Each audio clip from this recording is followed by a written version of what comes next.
দেড়গোড়ায় পঞ্চায়েত নির্বাচন, তার আগে রাজ্য জুড়ে সন্ত্রাস হিংসার ছবি। একে অপরকে আক্রমণ করতে ব্যস্ত শাসক থেকে শুরু করে বিরোধীরা। ঝরছে রক্ত, চলছে জোর লড়াই। আতঙ্কিত সাধারণ মানুষ। রাজ্য জুড়ে আজ নজরে পঞ্চায়েত ভোট। মালদায় খুন তৃণমূল নেতা।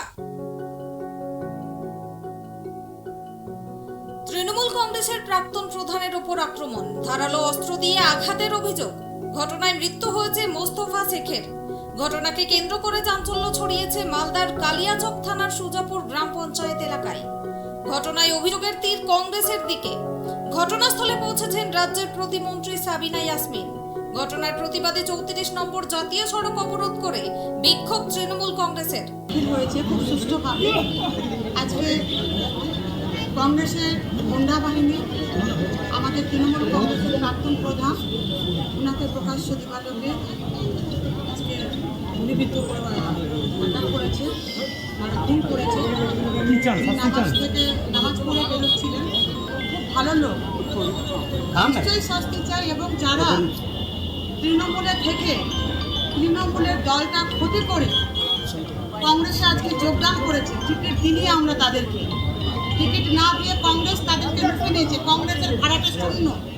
আমাদের তৃণমূলে থেকে যারা এতদিন ক্ষতি করেছে এবং আমরা দলের যেভাবে নবজোয়ারের মধ্য দিয়ে শুদ্ধিকরণের মাধ্যমে দলটাকে ফ্রেশ করার চেষ্টা করছি, অন্যদিকে কংগ্রেসের যেহেতু ঘর শূন্য, তারা সন্ত্রাসীদেরকে ঘরে ফিরিয়ে এনে আজকে এই খুনটাকে করালো। আমরা অবশ্যই ইলেকশন কমিশন এবং পুলিশ প্রশাসনের কাছে আবেদন রাখছি, ইমিডিয়েটলি যেহেতু আইডেন্টিফাইড, ইমিডিয়েট তাদেরকে অ্যারেস্ট করা হোক এবং কঠোর থেকে কঠোরতম শাস্তি দেওয়া হোক। করছিল রাস্তায় কি নিয়ে ওরা আলোচনা করছিল, আমার শ্বশুরকে থেকে টোন কাটছিল। তখন আমার শ্বশুর বললো কি ভালোভাবে ভোটটা শান্তি মনে হতে দে, দিয়ে আমি কোনো কিছু মীমাংসা করে দেবো। দিয়ে আমার শ্বশুরকে ধাক্কা মেরেছে, দিয়ে আবার বুকে নাকি ঘুষি মেরেছে, লাঠি মেরেছে, মেরে আমার শ্বশুরকে ফেলে দিয়েছে। দিয়ে সবাই যখন কেউ ছিল না রাস্তাতে, দিয়ে এবার কেউ একজন দেখে যেদিকে বাড়ি নিয়ে এসে বলছে যে কি শেষ হয়ে গেল, শেষ হয়ে গেল। একটা হার্টের পেশেন্ট উনি 5 বছর আগে অ্যাটাক করেছেন ওনারা, কিন্তু সে সময় কোনো উপযুক্ত শাস্তি হয়নি, ওদেরকে ধরাও যায়নি। এখন চাইছি যে ওদের ধরা হোক, দিয়ে ওদের উপযুক্ত শাস্তি দেওয়া হোক। টিএমসি দল মুখ থেকে টিএমসি দল করে আসে, ওরা কোনো সময় কংগ্রেস, কংগ্রেস থেকে টিএমসি, টিএমসি থেকে কংগ্রেস। ওদের কোনো জাত পাত নেই। যারা মেরেছে ওরা কি দল করতো? ওরা কোনো ওদের ঠিক নেই। কোনো সময় কংগ্রেস, কংগ্রেসের টিকিট পেলে না তো টিএমসি টিকিট, টিএমসি টিকিট পেলে না কংগ্রেস, কংগ্রেসের টিকিট, কোনো টিকিট পেলে তো বিজেপিরও টিকিট নিয়ে নেবে। ওরা এমন অবস্থায় আছে ওরা। এখন আপনি কি চান? এখন কি চাই? আমরা শাস্তি চাই। যে বাবা এর আগে রানী প্রধান ছিল, এবার বাবা কিন্তু ক্যান্ডিডেট ছিল না ভোটে। বাবা ঠিক করে 3জন ক্যান্ডিডেট দিয়েছিল ভোটে। বাবা অসুস্থ ছিল হালকা, কিন্তু বাড়িতে নামাজ পড়া, খাওয়া দাওয়া করছিল। হালাকে নিয়ে আমাদের পার্টি অফিস যারা দিয়েছে, টিএমসিকে পার্টি অফিস দিয়েছে যে দোকানিটা, সেই দোকানে কিন্তু ওরা জোর জবরদস্তি ফালাক বেড়েছে যে আমরা নিব, এটা তোদেরকে দেবো না। এ নিয়ে ওরা তর্ক করছিল। বাবা নামাজ পড়ে আসছিল, তখনই আসার বাবাকে একা পেয়েছে, তখন ধাক্কা মেরেছে, হাতুড় দিয়ে বার করেছে বুকে।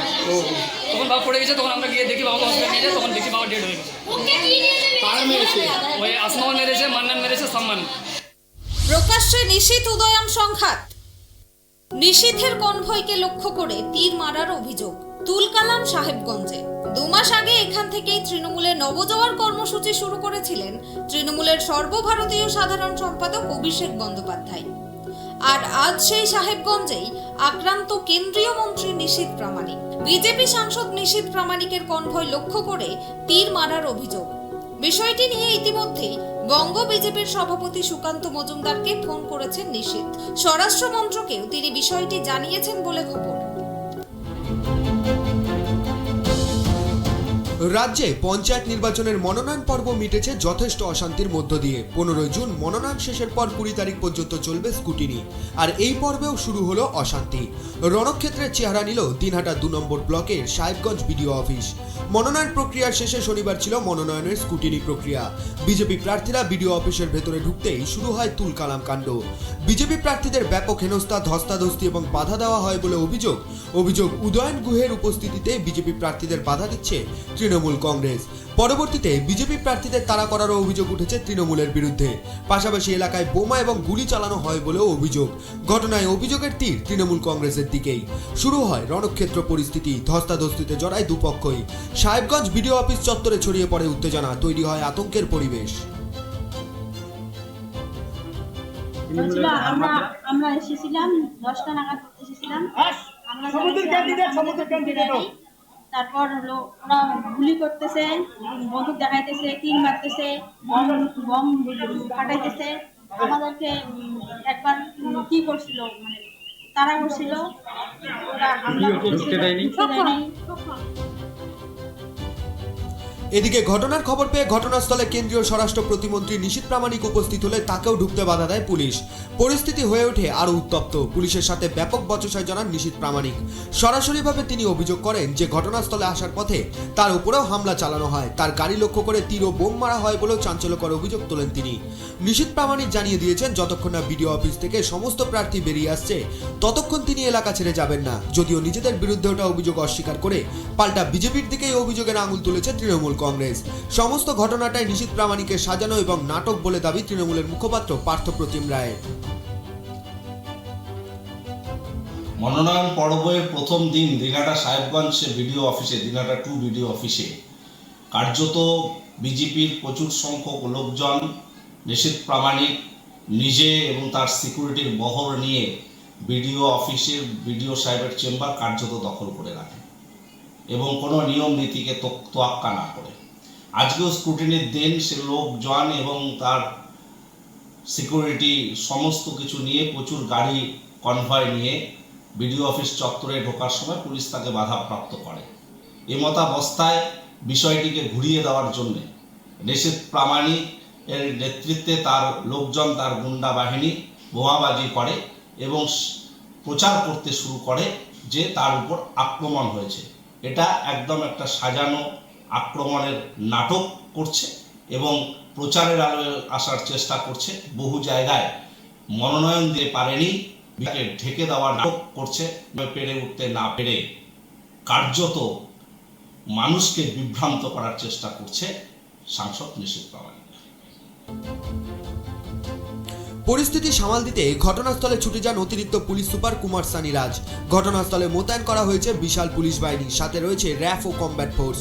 পুলিশের উপস্থিতিতে এই ঘটনা কিভাবে ঘটল প্রশ্ন উঠতে শুরু করেছে প্রশাসনের নিরাপত্তা নিয়েও।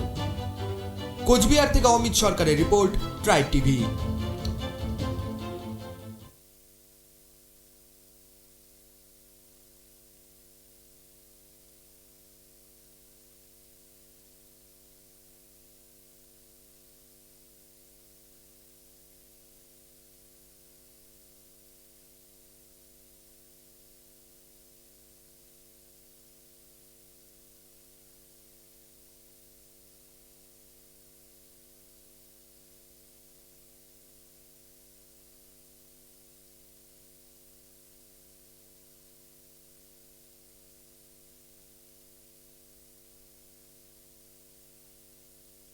তো চাপ দেবেই, কারণ সাধারণ মানুষ নির্বাচনে অংশগ্রহণ করতে পারছেন না।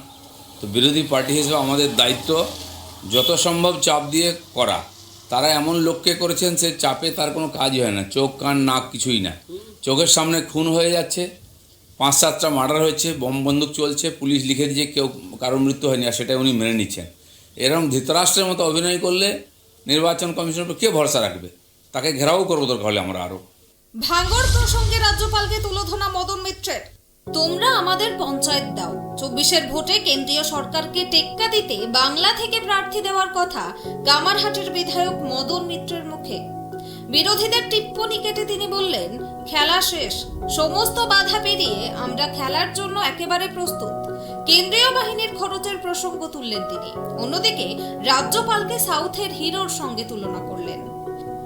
তিনি বললেন, শকুনের নজর থাকে ভাগাড়ে, এখন দেখছি শকুনের নজর ভাঙড়ে। সরাসরি কটাক্ষ মদন মিত্রের। অজগর আসছে তেরে আমটি আমি খাবো পেরে, বাংলার আম কি মিষ্টি আপনি জানেনই না।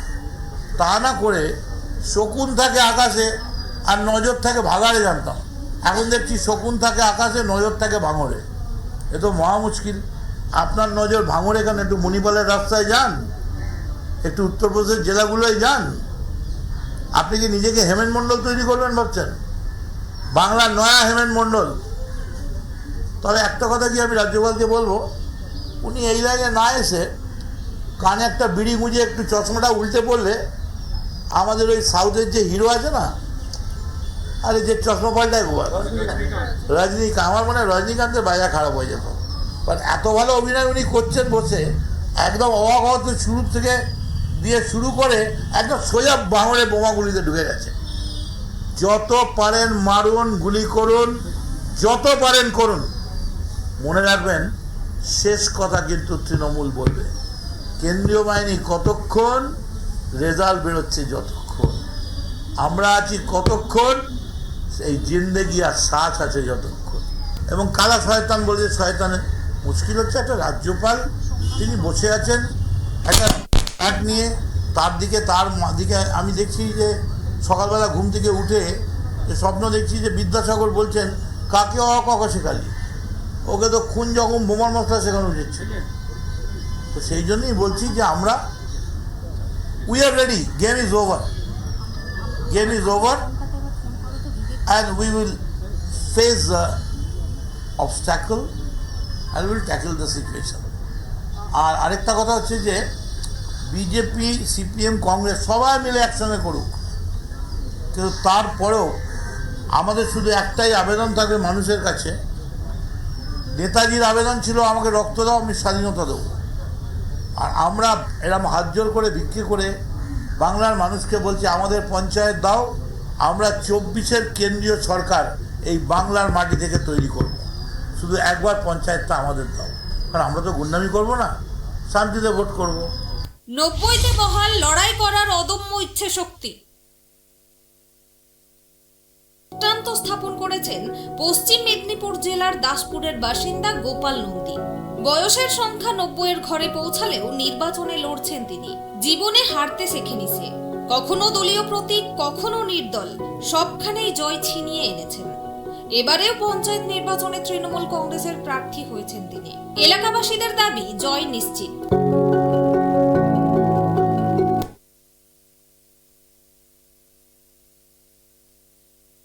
মেদিনীপুর জেলার রাজনৈতিক মহলে 90-এ পা, তবুও নির্বাচনে লড়ছেন গোপাল। জীবনে হারতে শেখেনি সে, কখনো দলীয় প্রতীক, কখনো নির্দল, সব জায়গাতেই জয় ছিনিয়ে এনেছে। 1933 সালের 9 ফেব্রুয়ারি গোপাল বাবুর জন্ম।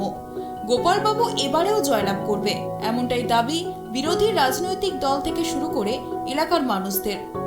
বিরোধী রাজনৈতিক দলের নেতা থেকে শুরু করে গ্রামের মানুষজন অনেকেই বলেন, রাজ্যে যখন প্রথম পঞ্চায়েত নির্বাচন শুরু হয়েছিল তখন থেকেই হাতে খড়ি রাজনীতিতে দাসপুরের গোপাল নন্দীর। চর্চার বিষয় হলো রাজনীতিতে কখনোই হারতে শেখেনি সে। 34 বছরের বাম জমানাও তাকে দমন করতে পারেনি। 1965 সাল থেকে পঞ্চায়েত নির্বাচনে কেউ তাকে আটকাতে পারেনি। টানা প্রায় 50 বছর ধরে তিনি নির্বাচনী যুদ্ধে অপরাজেয়। মানুষের সঙ্গে মানুষের ভালোবাসা আছে, তার সম্পর্ক আছে, একটা গ্রামের জন্য তিনি ভাবেন, গ্রাম কেন গোটা ওয়ার্ল্ড সে ভাবে সকলের জন্য। তো তিনি তো আর মানে কোনোদিন মানে কাকু সিপিএম কেন, সিপিএম, তৃণমূল, কংগ্রেস, বিজেপি কাকু সে দুই করেন। তার কাছে যে যখন যা এসছে সেই বিপদেই তাকে উদ্ধার করেছে। তার কাছে কোনো পার্টির বলা কোনো মানে এক চোখে দেখেনি কাকু, বিভিন্ন চোখে বিভিন্ন তাকে সহযোগিতা করে, তার যতটুকু সম্ভব সে সহযোগিতা করেছে। এই বয়সে আবার ভোটে দাঁড়িয়েছেন, উনি জিতবেন? হ্যাঁ, এক কথা, ও একবার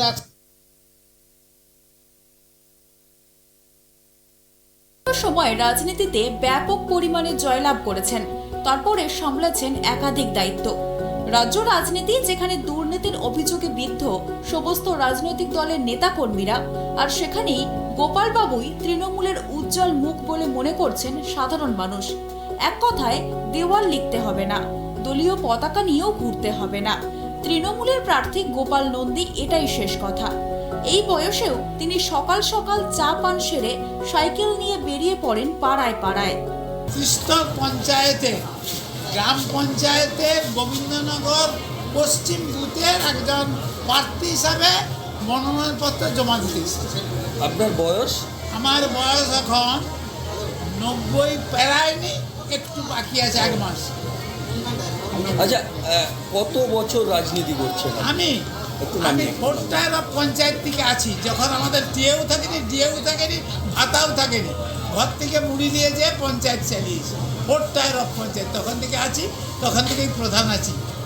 আর আমার যারা সদস্য ছিলেন তারা আমার মাস্টারমশাইরা সব গুরুদেব, তারা বলে কেউ নেবনি। কেন না সংখ্যালঘু ছিল, 12 ছিল, 10-এ জিতেছি, এই জন্যে কেউ ভয়ে আসতে চায়। আচ্ছা, এই যে প্রার্থী হচ্ছেন, এটা নিয়ে কতবার প্রার্থী হলেন?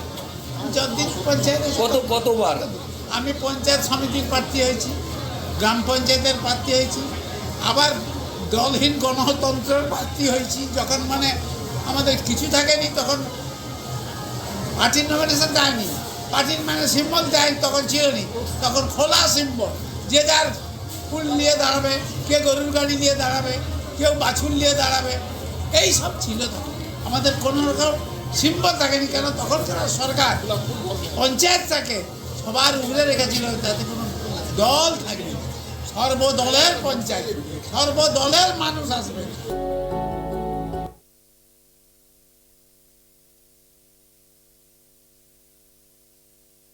ছাত্র জীবন থেকেই তিনি রাজনীতি করতেন।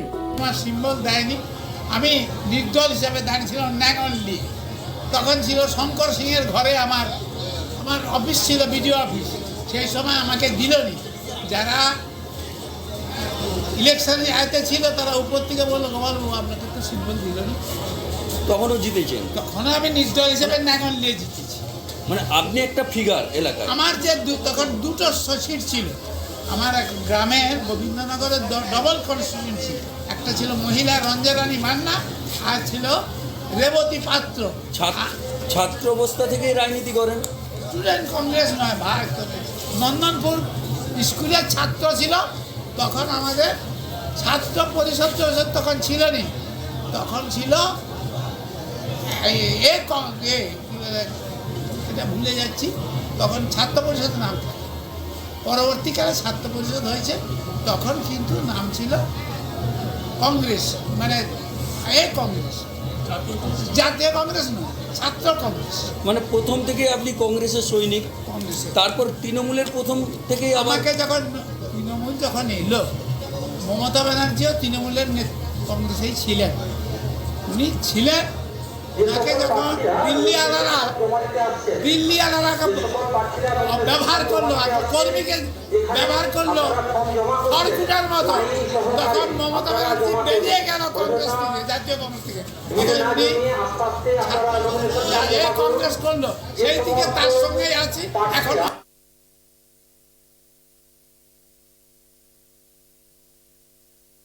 নির্বাচনে গ্রাম পঞ্চায়েতের প্রার্থী হয়ে দাঁড়িয়েছেন। পশ্চিম মেদিনীপুর জেলার দাসপুর 1 নম্বর ব্লকের নন্দনপুর পঞ্চায়েতের 305 নম্বর বুথের গোবিন্দনগরের বাসিন্দা গোপাল নন্দী। ছাত্র জীবন থেকে হাতে খড়ি রাজনীতিতে। হয়তো গোপাল নন্দী পশ্চিম মেদিনীপুর জেলার সবথেকে প্রবীণ তৃণমূলের প্রার্থী। দাসপুরের চেচুয়াহাটে নবজোয়ার কর্মসূচিতে এসে দলের সর্বভারতীয় সাধারণ সম্পাদক অভিষেক বন্দ্যোপাধ্যায় এই প্রবীণ নেতাকে জড়িয়ে ধরে আলিঙ্গন করেছিলেন। প্রথম থেকেই কংগ্রেস রাজনীতিতে হাতেখড়ি। আসন্ন পঞ্চায়েত নির্বাচনে গোপাল নন্দীর বিরুদ্ধে লড়াই করছেন বাম কংগ্রেস সমর্থিত কংগ্রেস প্রার্থী। যদিও এলাকার বিরোধী কংগ্রেস প্রার্থীর দাবি, তিনি একাধিকবার গোপাল বাবুর কাছে রাজনীতিতে পরাস্ত হয়েছেন, এবারও হয়তো হবেন। তবুও তিনি রাজনীতিতে লড়ছেন। বিরোধীরাও স্বীকার করেছেন, তৃণমূলের এই দুর্নীতিতে গোপাল বাবুর গায়ে লাগেনি কোনো দুর্নীতির রং। পশ্চিম মেদিনীপুর থেকে শুভ চক্রবর্তীর রিপোর্ট, ট্রাইব টিভি।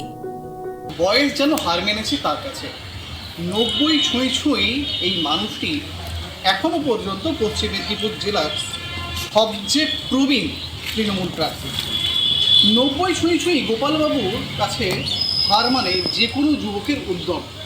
হ্যাঁ, ইনি হলেন পশ্চিম মেদিনীপুর জেলার দাসপুরের নন্দনপুরের এবারে পঞ্চায়েত নির্বাচনের প্রার্থী গোপাল নন্দী। একবার নয়, দীর্ঘ 34 বছর বাম আমলের বাম শাসনও তাকে দমিয়ে রাখতে পারেনি। বরাবরই জয় এনে দিয়েছেন তৃণমূলকে, হ্যাট্রিকের পর হ্যাট্রিক উপহার দিয়েছেন দলকে।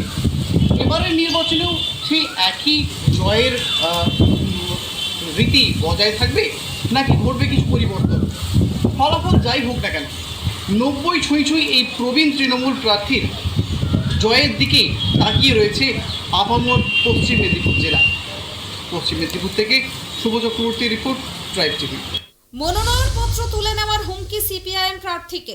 সিপিএমের গ্রাম পঞ্চায়েত প্রার্থীকে হুমকি, আগ্নেয়াস্ত্র নিয়ে ভয় দেখানো ও তার বাড়িতে চড়াওয়ের অভিযোগ তৃণমূল আশ্রিত দুষ্কৃতীদের বিরুদ্ধে।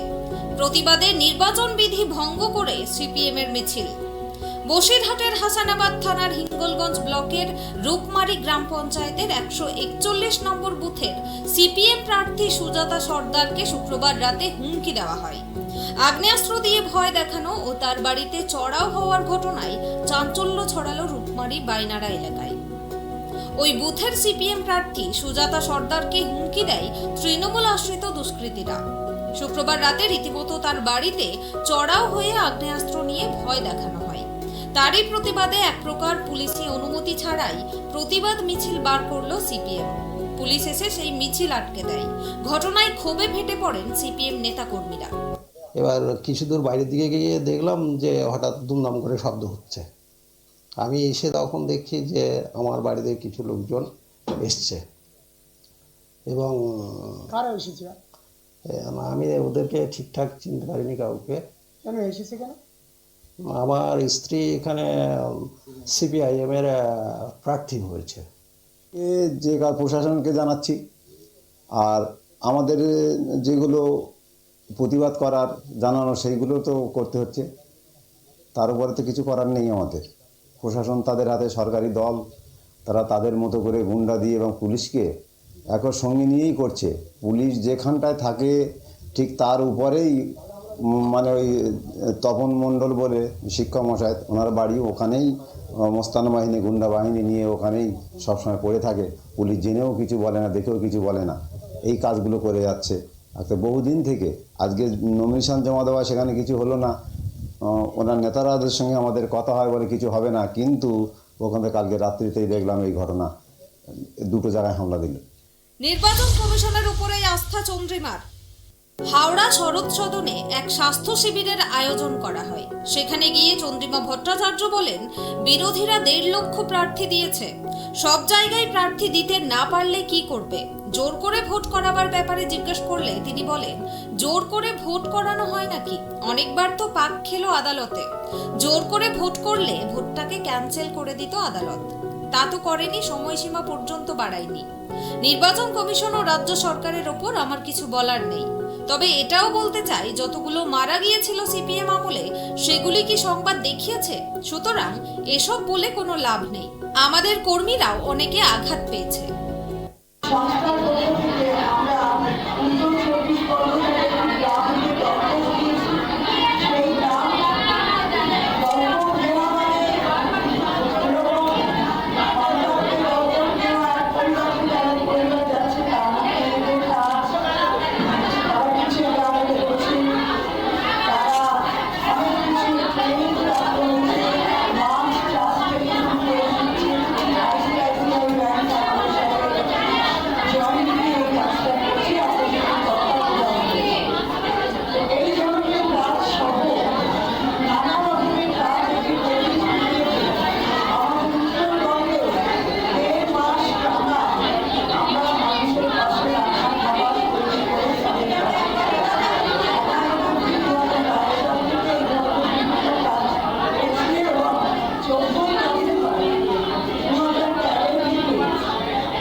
বিজেপি প্রার্থীরা হাইকোর্টের নির্দেশে বসিরহাটের সন্দেশখালী 1, সন্দেশখালী 2, হাড়োয়া, মিনাখা এই 4টে জায়গায় বিজেপির প্রার্থীরা যারা কোর্টের নির্দেশের যে 35 জন বিজেপি প্রার্থী নমিনেশন জমা করেছিল তারা আতঙ্কে ঘরে ফিরতে পারছে না।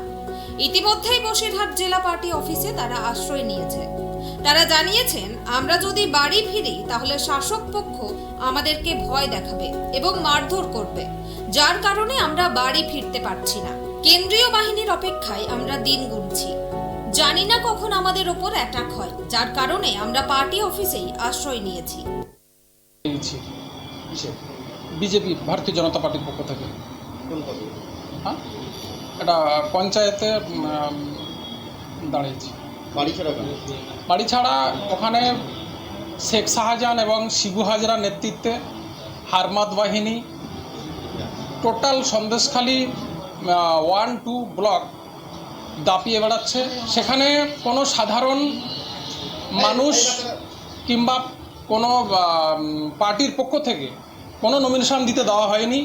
বোটঘাট থেকে আরম্ভ করে সমস্ত জায়গা তারা 100-200 করে লোক সেখানে মোতায়েন রেখে বিরোধীদের কণ্ঠ রোধ করার জন্যে আজকের সমস্ত জায়গাগুলো বন্ধ করে দিয়েছে, যাতে কোনো মানুষ নমিনেশন সাবমিট না করতে পারে। তার জন্যে আমরা নমিনেশন দিতে পারিনি।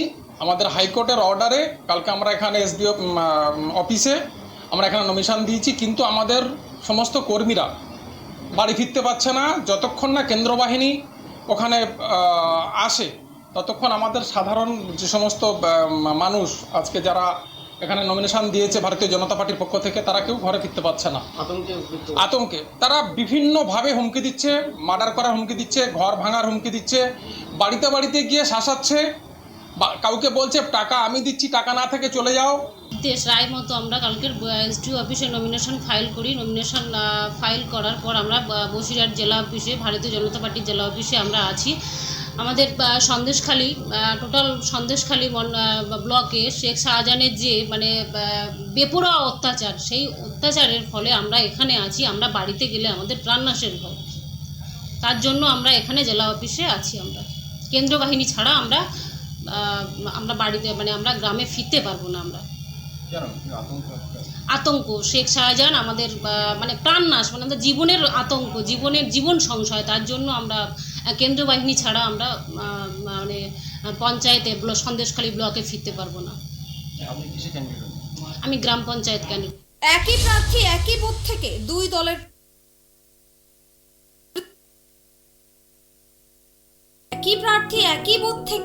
দু দলের প্রার্থী কখনো শুনেছেন কি? শোনেননি তো, ভাবছেন তাও আবার হয় নাকি? এমনই অদ্ভুত ঘটনা নদিয়ার শান্তিপুর ব্লকের হরিপুর পঞ্চায়েতের হরিনদী উত্তর এলাকায়। গ্রাম পঞ্চায়েত নির্বাচনে গ্রাম সদস্য প্রার্থী হিসেবে বুথ নম্বর ৭৯, সিট নম্বর ২০, সেখানে দলীয়ভাবে তৃণমূল কংগ্রেসের প্রার্থী মোজেদা বিবি নমিনেশন জমা করেছিল। গতকাল তার স্বামী জালাল শেখ নির্বাচন পোর্টালে লক্ষ্য করেন এলাকারই জৈনক আনুরা বিবি শেখ নামে এক মহিলা তৃণমূল কংগ্রেসের প্রার্থী হয়েছেন। স্বভাবতই তিনি দিশাহীন হয়ে পড়েন। একই সাথে তিনি লক্ষ্য করেন ওই বুথে একই সিট নাম্বারে জাতীয় কংগ্রেস প্রার্থীও ওই মহিলা আনুরা বিবি শেখ। এরপর তার চক্ষু চড়ক গাছ। তিনি দলীয় উচ্চ নেতৃত্বের সাথে কথা বলে আজ সকালে প্রার্থী স্ত্রী মোদেজা বিবিকে সাথে নিয়ে বিডিও অফিসে একটি লিখিত অভিযোগ জানান। একই সাথে তিনি জানতেও চান একই পরিচয়পত্র দেখিয়ে কিভাবে এটা সম্ভব হলো। যদিও অত্যাধিক ব্যস্ত থাকার কারণে বিডিও অথবা জয়েন্ট বিডিও এ বিষয়ে বক্তব্য দিতে পারেননি, তবে মৌখিকভাবে তারা জানিয়েছেন এখনো ফাইনাল স্ক্রুটিনি সম্পূর্ণ হয়নি, সেখানেই সংশোধন হবে এই ভ্রান্তি। যে একই ব্যক্তি দুখানা মনোনয়নপত্র ফাইল করেছে। বুথ নম্বর হলো ৭৯ আর সিট নম্বর হলো ২০, হরিনদী উত্তর। আমি জানতে পারি যে দুখানা মনোনয়নপত্র হচ্ছে দুখানা দলের, জাতীয় কংগ্রেস দলের, তৃণমূল কংগ্রেস দলের। আমাকে তৃণমূল কংগ্রেস থেকে মনোনয়নপত্র ফাইল করেছে এবং আমি মনোনয়নপত্র পেয়েছি তৃণমূল। এখন আমি সাইড থেকে জানতে আমি চাচ্ছি যাতে করে নিয়ম অনুসারে যেটা ব্যবস্থা নেওয়া দরকার। কোন গ্রাম পঞ্চায়েত দাদা? কোন গ্রাম পঞ্চায়েত দাদা? কোন গ্রাম পঞ্চায়েত? হরিপুর গ্রাম পঞ্চায়েত। আচ্ছা, আজ কি করলেন? এখন আমরা ডিডি সাহেবের কাছে একটা লিখিত কমপ্লেন করেছি। একই ব্যক্তি দুই দলের মনোনয়নপত্র আমার যতদূর জানা আছে তারা অ্যাপ্লিকেশন করতে পারে। একই বুথে একই সিটে দুজন মনোনয়নপত্র একজন মনোনয়নপত্র ফাইল করেছে কংগ্রেসের আর তৃণমূল কংগ্রেসের। তৃণমূল থেকে প্রার্থী হতে না পেরে দল ত্যাগ। উত্তর 24 পরগনা বসিরহাট মহকুমা বসিরহাট 1 নম্বর ব্লকের পিফা গ্রাম পঞ্চায়েতে তৃণমূলের প্রার্থী হতে না পেরে পিফা গ্রাম পঞ্চায়েতের 2 জন তৃণমূল গ্রাম সদস্য সহ শতাধিক নেতাকর্মী কংগ্রেসে যোগদান করলেন। তাদের হাতে দলীয় পতাকা তুলে দিলেন জেলা কংগ্রেসের সভাপতি অমিত মজুমদার, বসিরহাট 1 নম্বর ব্লকের কংগ্রেস সভাপতি কাদের সারদা সহ কংগ্রেসের অন্যান্য নেতারা। আজকে কংগ্রেসে এসছি টিএমসির দুর্নীতির বিরুদ্ধে লড়াই করার জন্য। কংগ্রেস একটা আদর্শ দল, তার জন্যে এই দলের ছাত্রসভায় থেকে টিএমসির দুর্নীতির বিরুদ্ধে লড়াই করার জন্য কংগ্রেসে যোগ দিচ্ছি। আমার সঙ্গে 200 লোক এসছে। দলের উপকার নমিনেশন ফাইল জমা দিয়েছি অনেক আগে, আজ 4-5 দিন হয়েছে। আজকে সিম্বল দেবে, কংগ্রেস সিম্বল আজকে নেব। 200 জন মোট যোগ দিয়েছে, তার সঙ্গে মোট 400 জন মতো যোগ দিচ্ছে। এতে আমাদের দলের শ্রীবৃদ্ধি ঘটবে এবং দল শক্তিশালী হবে এবং আমরা অশুভ শক্তি যারা অন্যায় দুর্নীতি করছে তাদের সঙ্গে লড়াইয়ের আরো রসদ পাবে কংগ্রেস, জাতীয় কংগ্রেস।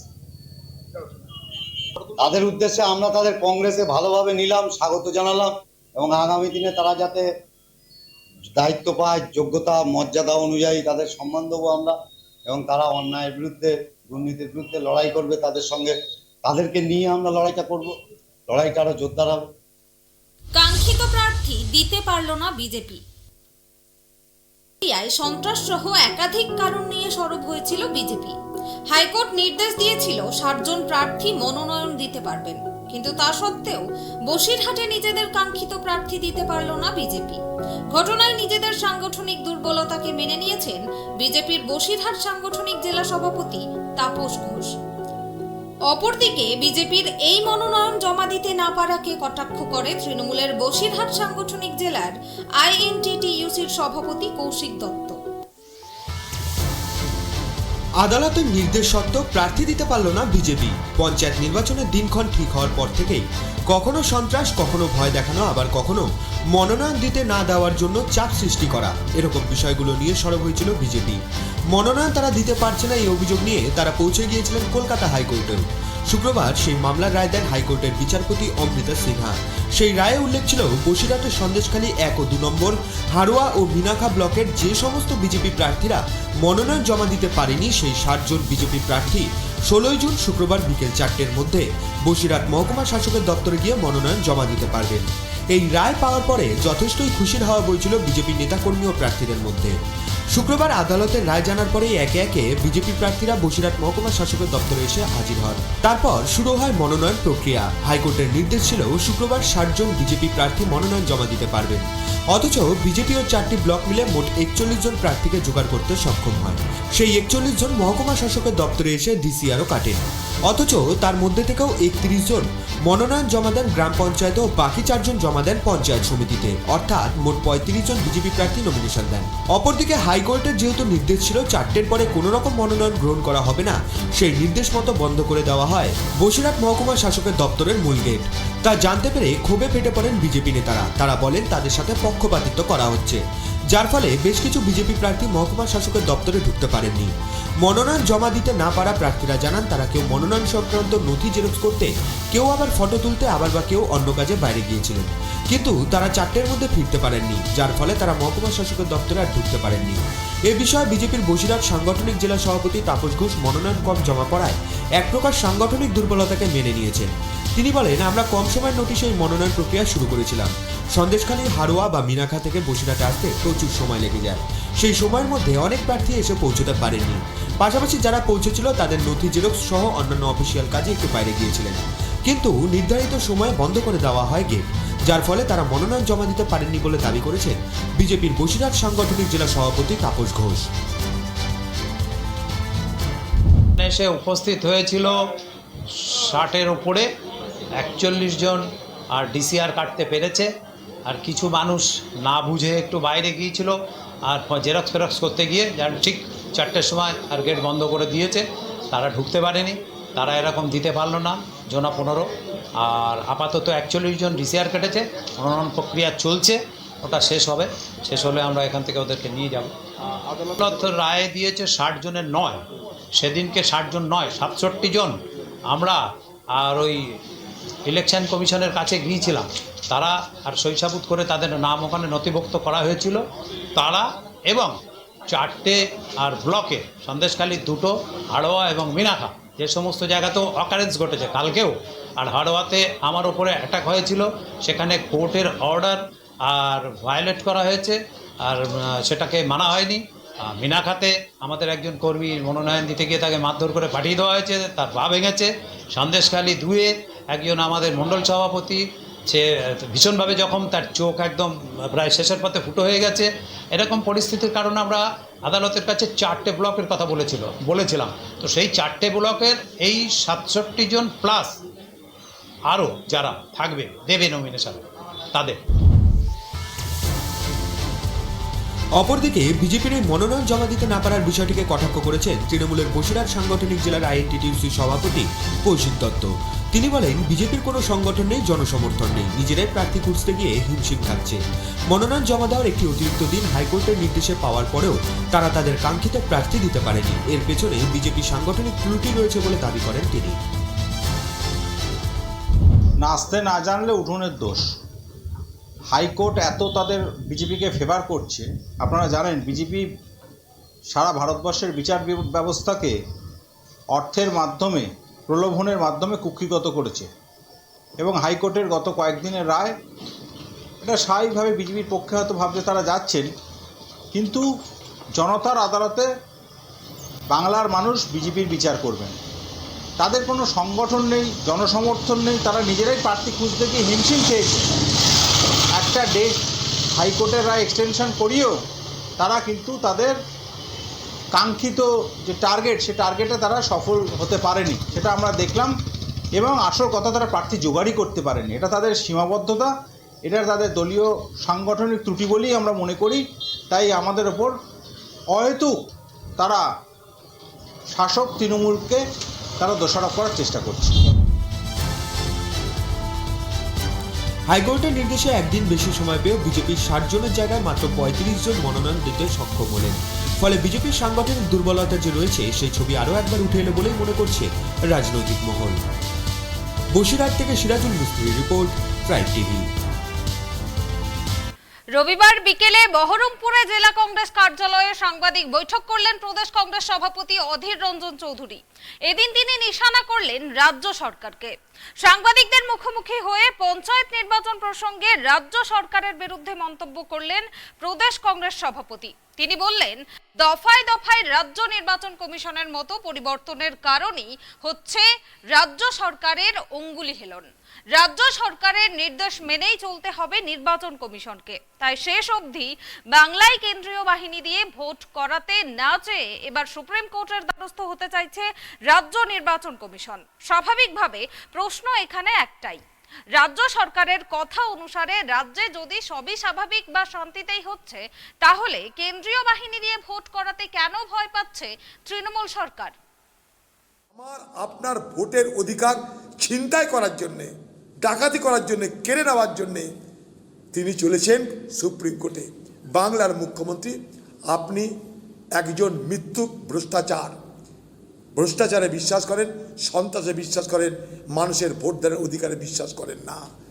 বাংলায় যা চলছে উত্তর থেকে দক্ষিণ পর্যন্ত, মনোনয়ন জমা দেওয়ার পর থেকে যে সন্ত্রাসের বাতাবরণ তৈরি হয়েছে, ঘরে ঘরে তৃণমূলের হারমাত বাহিনীর আক্রমণ শুরু হয়েছে, সঙ্গে সঙ্গে পুলিশ তারা নিজেরা ধমকাতে শুরু করেছে।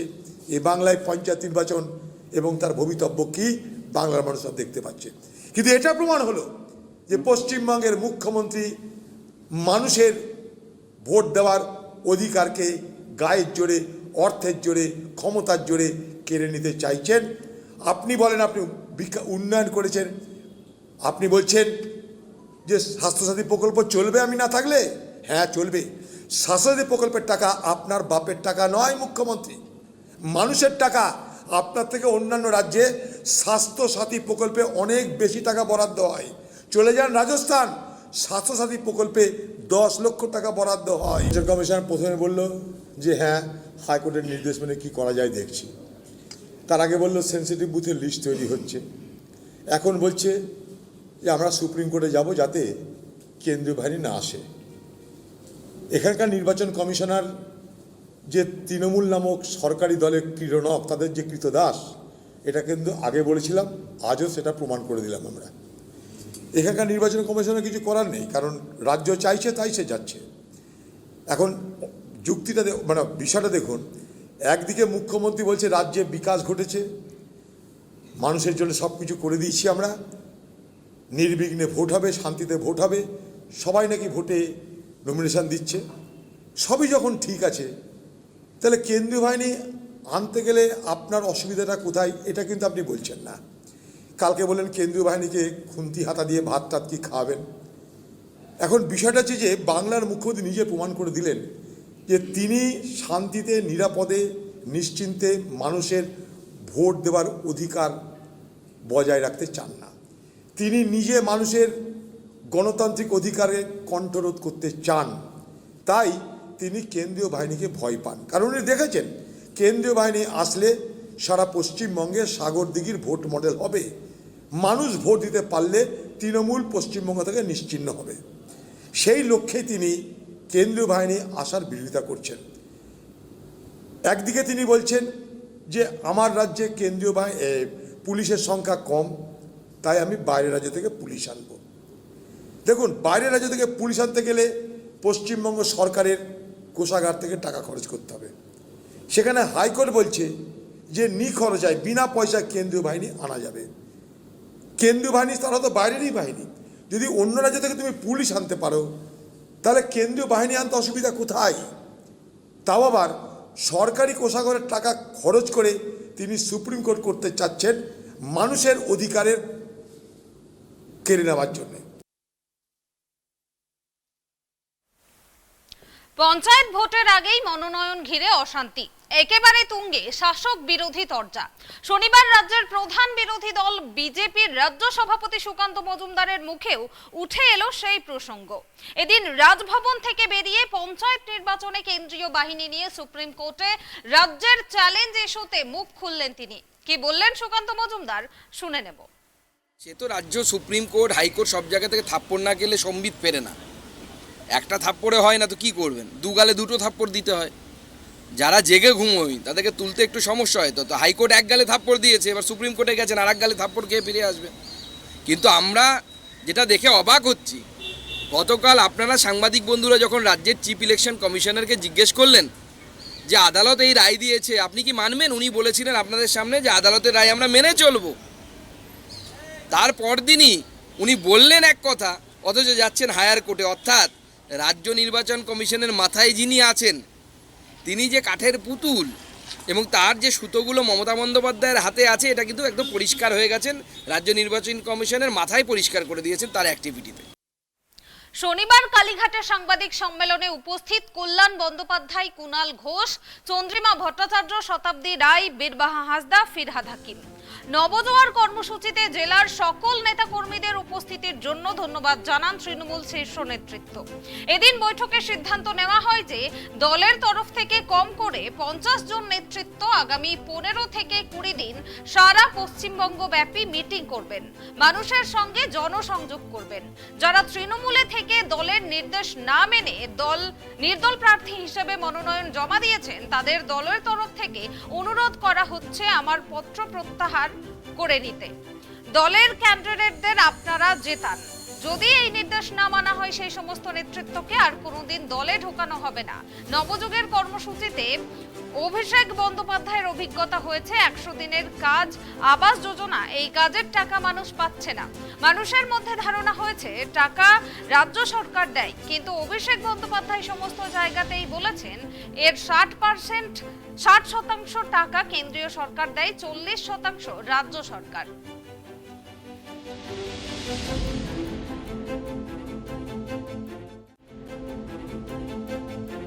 এটা অনুরোধ দলের থেকে যে আপনারা যারা যারা কোনো গ্রিভান্স থাকতে পারে, কিন্তু আপনাদের নির্দল হিসেবে দাঁড়াবেন না। হাত জোর করে আমি বলছি, দলের তরফ থেকে আপনারা উইথড্র করে নিন। 3 নম্বর এরপর হচ্ছে যে 4 যাই হোক, 4 নম্বর হচ্ছে যে আমাদের একটা রেজুলেশন আজকে নেওয়া হয়েছে। সেই রেজুলেশনটা হচ্ছে এই যে নবজোয়ার প্রোগ্রাম হয়েছে, নবজোয়ার প্রোগ্রামে যে মাননীয় আমাদের সাধারণ সম্পাদক শ্রী অভিষেক বন্দ্যোপাধ্যায়, তার একটা অভিজ্ঞতা হয়েছে যে 100 দিনের কাজ এবং আবাস যোজনা, এই কাজের টাকা মানুষ পাচ্ছে না। এই যে টাকা যে মানুষ পাচ্ছে না এবং মানুষের মধ্যে একটা যে ধারণা রয়েছে যেটা পুরোটাই পশ্চিমবঙ্গ সরকার দেয়, সেটা অভিষেক বন্দ্যোপাধ্যায় সব জায়গাতেই বলেছে যে এটা 60% টাকা কেন্দ্রীয় সরকার থেকে আসে, 40% রাজ্য সরকারের। যেহেতু কেন্দ্রীয় সরকার দেয় না, সেই জন্য এই টাকা যে মানুষ পাচ্ছে না। তা আমরা যেটা ঠিক করেছি সেটা হচ্ছে এটা রেজুলেশন যে আমরা পঞ্চায়েতের নির্বাচন শেষ হয়ে গেলে আগামী দিনে প্রায় 10 লক্ষ মানুষকে নিয়ে যে আমরা যে দিল্লিতে যে আমাদের আন্দোলনকে সুদৃঢ় করব, কেন্দ্রীয় সরকারের বিরুদ্ধে আমরা আমাদের রাজনৈতিক লড়াই আমাদের চলবে, আমরা জারি রাখবো এবং বড় লড়াই আমরা করব।